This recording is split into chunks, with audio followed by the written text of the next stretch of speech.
Claro, claro, aquí es el problema de Barbarroja, que al final, y resumiéndolo mucho, ¿no? Después de lo que de lo que has comentado, al final todo depende de que el ejército rojo se ha derrotado durante las primeras semanas, que además, para los alemanes, lo tuvieron a pedir de boca, porque encima el ejército rojo estaba concentrado en la frontera, muy mal desplegado y muy mal. Hay quien especula, ¿no? Que se estaba preparando para invadir Alemania y que por eso estaba tan mal situado, pero bueno, en cualquier caso, todo depende de eso. Eh, no es una operación única como la de Francia, ¿vale? En la que sí que se aísla la mayor parte del ejército francés y británico junto a Dunkerque, sino que aquí dependía de una serie de cercos, ¿vale? A lo largo de la frontera alemana, que cada uno pues iba a ser llevado por un grupo de ejércitos diferentes, pero una vez aniquilemos al ejército rojo en la frontera, ya avanzamos prácticamente sin oposición hasta Moscú. Bueno, ¿qué digo hasta Moscú? Hasta la línea de Arcángel Astracán, que todavía queda más al este de Moscú. Aquí lo que sorprende son 2 cosas. En primer lugar, la capacidad del ejército rojo para recomponerse, porque se lograron recomponer y continuaron oponiendo nuevas líneas defensivas. Y luego también lo que sorprende es la capacidad también alemana para, a pesar de no haber conseguido ese colapso de la Unión Soviética, todavía seguir superando nuevas líneas a pesar de tener que enfrentarse contra todos estos problemas logísticos que tú estás comentando y que más o menos pudo solventar y casi llegan a meterse en el propio centro de Moscú. Entonces, yo para mí son las 2 cosas que más sorprenden, la capacidad del uno por un lado y la capacidad del otro por otro lado, ¿no?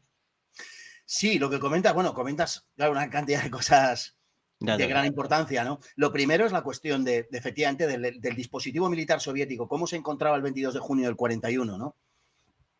Y esto nos lleva a la cuestión de si Stalin estaba preparando una invasión de Europa, ¿no? Según los testimonios que existentes más fiables, digamos que la Unión Soviética, el ejército soviético, el ejército rojo, que todavía se llamaba así, hasta comienzos de 1946, se llama ejército rojo. El ejército rojo estaba en una situación, digamos, intermedia. Es decir, el ataque le pilla en la mejor situación posible para los alemanes. Porque no está ni en posición ofensiva ni en posición defensiva. Estaba en una posición transicional. Eh, yo descarto por completo que el ejército rojo hubiera atacado en ese verano del 41, como dice Suvorov, no me lo creo en absoluto. En julio del 41 no había la disponibilidad ni la capacidad de atacar para nada, pero sí estoy convencido de que la Unión Soviética hubiera atacado en 1942-43. De ser posiblemente, de haber podido elegir, seguramente Stalin hubiera preferido el 43, pero en cualquier caso es posible que, dada los acontecimientos, lo hubiera hecho en 1942. Todo parece indicarlo así y se han podido, bueno, pues reconstruir en gran medida la situación tal y como estaba las fechas del ataque alemán, como digo, y las fechas inmediatamente anteriores, y parece claro que Stalin hace un llamamiento a la guerra ofensiva, a la guerra de conquista. Está la célebre sesión de la Academia de Oficiales donde, en fin, pues como digo, se ha podido reconstruir con testimonios con el paso de los años, donde es claro que está llamando al ataque, que está llamando a la conquista, en fin. Yo creo que los indicios son abrumadores en el sentido de que la Unión Soviética iba a atacar, sí, pero también lo son en el sentido de que no lo hubiera hecho en ningún caso en 1941. Y por tanto, el dispositivo militar soviético se encontraba en una situación muy complicada para ellos, ¿no? El más gráfico a este respecto es Rundstedt, que el plan de ataque soviético partía de poner sobre todo la principal fuerza en Ucrania, ¿no? Y efectivamente el grupo de ejército sur es el que avanza menos en los primeros instantes de la campaña, porque se encuentra con la mayor cantidad o la cantidad de fuerzas soviéticas más potente de todas. Y en fin, también porque es más de la mitad del frente, desde Pripyat hacia el sur, ¿no? Pero también, lógicamente, por la dimensión del frente. Pero es donde menos avanzan en principio los alemanes. Los caminos son muy malos, se producen concentraciones de tropas alemanas por esos poquísimos caminos, que además, como digo, son muy malos, donde hay embotellamientos que a su vez pues, son fácilmente presa de la artillería y de la aviación soviética, etcétera, ¿no? Por tanto, digamos, esos planes soviéticos de ataque sobre Europa condicionaron también a su vez los ataques alemanes. Además, bueno, es sabido que operó en la mente de Hitler, operó de una manera muy activa. Hitler estaba convencido de que la Unión Soviética efectivamente iba a atacar y todo parece indicarlo así, como digo, ¿no? Por esa razón, el ataque alemán, o eso facilitó enormemente también el ataque alemán en las primeras fechas. Pero aunque hemos dicho que los alemanes tenían una confianza ilimitada en sus propias posibilidades, que es cierto y que es verdad y que pecaron indudablemente de optimistas, sin embargo, no es menos cierto que los alemanes sí consiguieron sus objetivos tal y como estaban previstos. Es decir, ellos habían calculado que había en torno a 150, 160 divisiones soviéticas en el frente occidental y efectivamente ellos liquidan 150 divisiones antes de la línea Dnieper-Dwina. O sea, consiguen el objetivo, por optimista que sea, es verdad que lo consiguen. El problema, en mi opinión, no radica ahí. El problema radica en la subestimación de la Unión Soviética, en que no creen que la Unión Soviética pueda tener, digamos, la capacidad que verdaderamente tiene. Es verdad, es increíble. Decías tú antes, y en mi opinión la razón de por qué quienes consiguen las mayores victorias de la historia de la guerra, porque no hay mayores victorias que las que consigue la Wehrmacht en el verano de 1941, o quienes encajan las mayores derrotas de la historia de la guerra, sin embargo, ni a unos sus victorias les sirven para derrotar, para conseguir la victoria completa, ni a los otros las derrotas les derrotan por completo, ¿no? Fíjate lo que pierde la Unión Soviética en esas primeras semanas, en esos primeros meses, pues es que para empezar de su población que estaban se calcula 198 millones de personas, pierden 60 millones de personas que quedan del lado alemán y no pierden 80 millones porque 20 son evacuadas, pero 60 millones de personas las pierde la Unión Soviética. Esto es digno de ser tenido en cuenta. Prácticamente el 65% del carbón, el 70% casi del hierro, el 68%, si no recuerdo mal, el 58% del acero, el 60% del aluminio, el 60% de la cabaña porcina. Algunos recursos de tipo alimenticio, por ejemplo, que son importantes para la fabricación de muchos alimentos, como el azúcar, donde lo pierden prácticamente todo, el 85%. La Unión Soviética se enfrenta a una situación verdaderamente terrible y atroz, donde parece que va a ser absolutamente destruida, ¿no? De hecho, Stalin al principio así lo cree, dice, Stalin levantó este estado y nosotros lo hemos jodido, dijo literalmente a quienes le rodeaban, ¿no?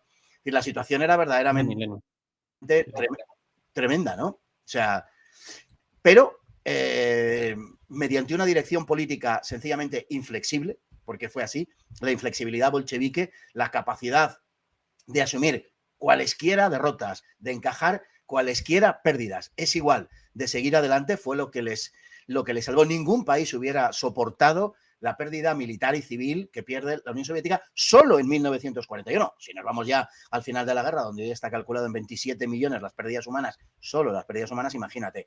Bueno, lo que consigue Stalin es verdaderamente prodigioso. Moviliza a todos los hombres entre los 17 y los 50 años. Y hay que tener en cuenta cuál es la situación demográfica en la Unión Soviética en ese momento. Es que los menores de 20 años son el 45% de la población y los mayores de 60 años solo son el 6,5% de la población. Es decir, que al movilizar por debajo de los 50 años estás movilizando una cantidad ingente, una cantidad brutal de hombres, ¿no? Además, hay una ley, la de 1938, que es una ley de movilización de la población, de los varones, por la cual hasta los 50 años los hombres son movilizados periódicamente para tener adiestramiento militar. Están en una situación, digamos, de movilización permanente. Esto los alemanes lo desconocían, pero absolutamente por completo, ¿no? Claro, en 1941, Stalin crea 57 ejércitos, 285 divisiones de infantería, 12 divisiones blindadas, 88 divisiones de caballería, 93 brigadas de tanques y 174-75 brigadas de infantería. Es verdaderamente increíble. Es decir, es que levantó un ejército mayor que el ejército que había naufragado antes del Dnieper-Dwina. Y eso es lo que los alemanes no podían prever de ninguna manera. Es muy conocida la cita de Halder en agosto del 41, cuando dice, habíamos calculado que tenían 200 divisiones y ya hemos localizado 360. Y esto es en agosto. Es que en septiembre Stalin vuelve a movilizar una docena larga de divisiones.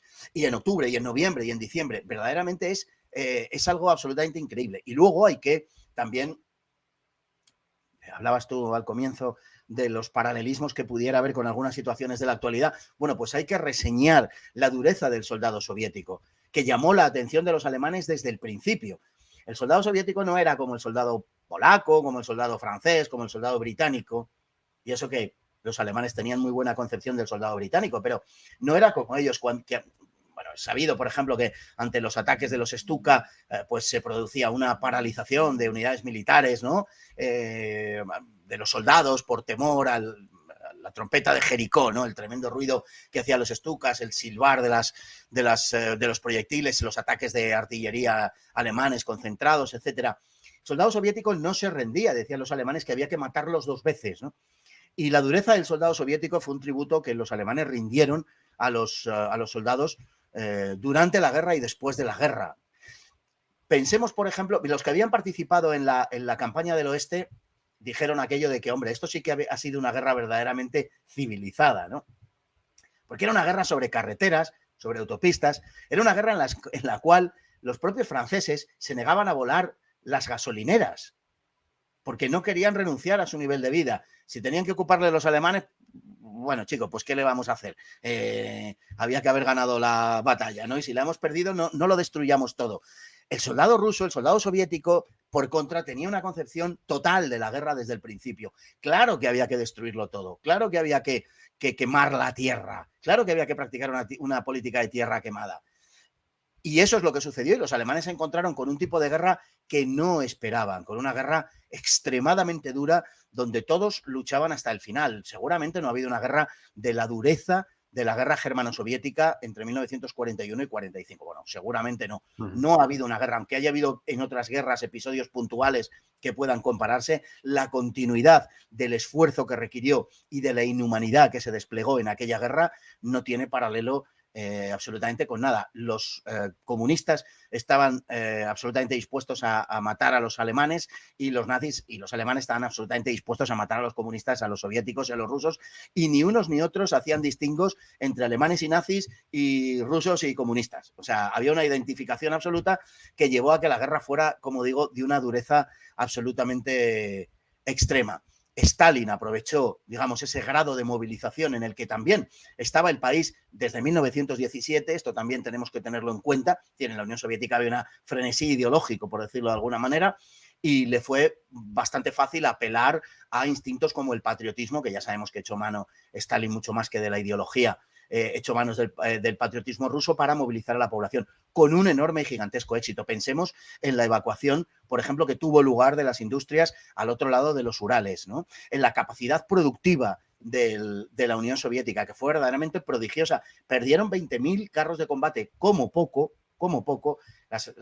digamos que estimaciones más conservadoras pueden cifrar en 20.000 los carros de combate que perdió la Unión Soviética en 1941 y solo fabricó 6.000 y pico. Sin embargo, en 1942 ya pierden 15.000, que es indudablemente una barbaridad, pero producen 25.000.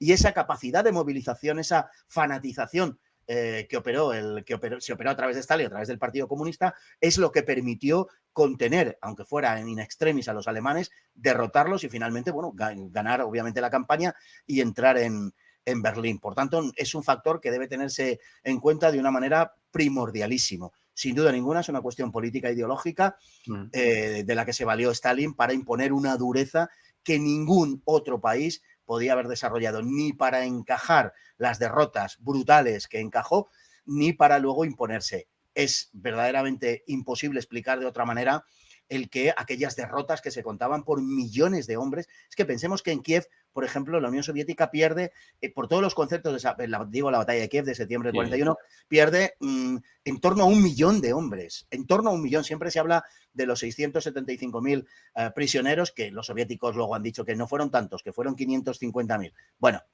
da un poco igual, que da lo mismo, pero entre los prisioneros, los muertos, los desaparecidos y los heridos que quedaron en manos alemanas o que fueron irrecuperables, parece ser que la cifra se acerca al 1 millón de que constaba el Frente del Sudoeste, ¿no? Es decir, que verdaderamente estamos ante una situación que es muy difícil concebible por parte de los occidentales. Aquí, bueno, pues hay que también referirse a cómo digamos, ese imaginario colectivo que se ha construido en torno a la Segunda Guerra Mundial hay que revisarlo de verdad, hay que revisarlo con, digamos, a fondo, porque al disponer de los medios de propaganda, fundamentalmente los Estados Unidos, a través del cine, ¿no? Pues se nos han estado proyectando una serie de cosas que no se compadecen bien con lo que verdaderamente fue la Segunda Guerra Mundial. Simplemente pensemos que los soviéticos, también por su modo de hacer la guerra, ¿eh? Esto una cosa no va, digamos, separada de la otra, pero los soviéticos pierden 55 hombres, 55 personas por cada una que pierde los Estados Unidos durante la Segunda Guerra Mundial. Es decir, pierden 55 veces más. Y solamente, hay que decirlo, gracias a la extrema dureza de Stalin y de la Unión Soviética, pudo ser derrotada Alemania. Los alemanes perdieron el 80% de todo lo que pierden en la Segunda Guerra Mundial en el frente del Este. Bueno, esto nos da una idea de lo que estamos hablando, ¿no?